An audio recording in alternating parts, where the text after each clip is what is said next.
আমাৰ সৈতে আছে সদ্য পদত্যাগী নেতা ৰাজদীপ গোৱালা আৰু ৰাজদীপ গোৱালাৰ পৰা আমি এই মুহূৰ্তত কিছু কথা জানিবৰ কাৰণে চেষ্টা কৰিম। পোনপ্ৰথমে আপোনাক বিজেপিত যোগদানৰ সন্দৰ্ভত আপোনাক অভিনন্দন জ্ঞাপন কৰিছোঁ। আপোনাৰ বিজেপিত যোগদানৰ প্ৰধান উদ্দেশ্যটো কি? মোৰ উদ্দেশ্যটো মই ৰাজনীতিতে আহিছোঁ মোৰ সমষ্টিবাসী জনগণৰ কাম কৰাৰ কাৰণে মই আহিছোঁ। আৰু যিভাৱে ভাৰতীয় জনতা পাৰ্টি জনগণৰ কাম কৰি আছে, উন্নয়নমূলক কাম কৰি আছে, সেইটো চাই মই আকৰ্ষিত হৈছোঁ। আপুনি কংগ্ৰেছ এৰাৰ প্ৰধান কাৰণটো কি? কংগ্ৰেছ এৰাৰ কাৰণ বহুত ইছ্যু আছে, এইটো মানে বহুত ইছ্যু আছে।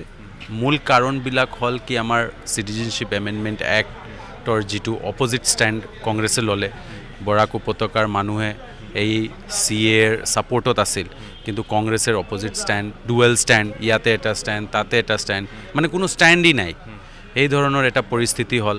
তাৰপিছত এতিয়া আপুনি চাই আছে কি AIUDFৰ লগত যিটো মিত্ৰতা, এই মিত্ৰতাত লৈ বহুত নেতাকৰ্মী হতাশ হৈ আছে। আৰু এইটো এটা আনহোলি এলায়েন্স, যিহেতু AIUDF is a communal party, এইটো চবেই জানে।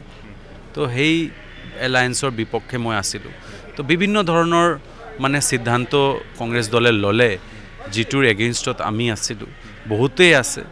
আৰু কোনো ডিছকাশ্যন নকৰাকৈ এই ধৰণৰ সিদ্ধান্তবিলাক লোৱা হ'ল, সেইটো মোৰ মানে কথা। BTC নিৰ্বাচন কংগ্ৰেছে মুখ ঠেকেচা খাইছে, TY ইলেকশ্যনতো খালে, লগতে বিভিন্ন নেতাৰ কংগ্ৰেছ ত্যাগ কৰা দেখিবলৈ পোৱা গৈছে, বা বিজেপিত যোগদান কৰিছে বা আন্দোলনত যোগদান কৰিছে। ইয়াৰ প্ৰধান কাৰণ কি বুলি ভাবে আজিৰ তাৰিখত আপুনি? আজি কংগ্ৰেছ ত্যাগৰ মূল কাৰণটো সেইটো মূল কাৰণটো হ'ল সেই যে মই কৈছোঁ আপোনাক, এটা নেতৃত্বহীন দিশাহীন পাৰ্টিত কোনোৱে নাথাকিব খোজে, যাৰ দেশৰ প্ৰতি বা ৰাজ্যৰ কোনো ফিউচাৰিষ্টিক ভিজন নাই, কি আগন্তুক দিনক আমি কি কাম কৰিম, দেশৰ কি কাম কৰিম, এই ধৰণৰ কোনো ভিজন নাই। তো এই আমি এজন যুৱক হিচাপে আমি সেইটোৱেই চাই আছোঁ কি হৈ আছে ইয়াতে।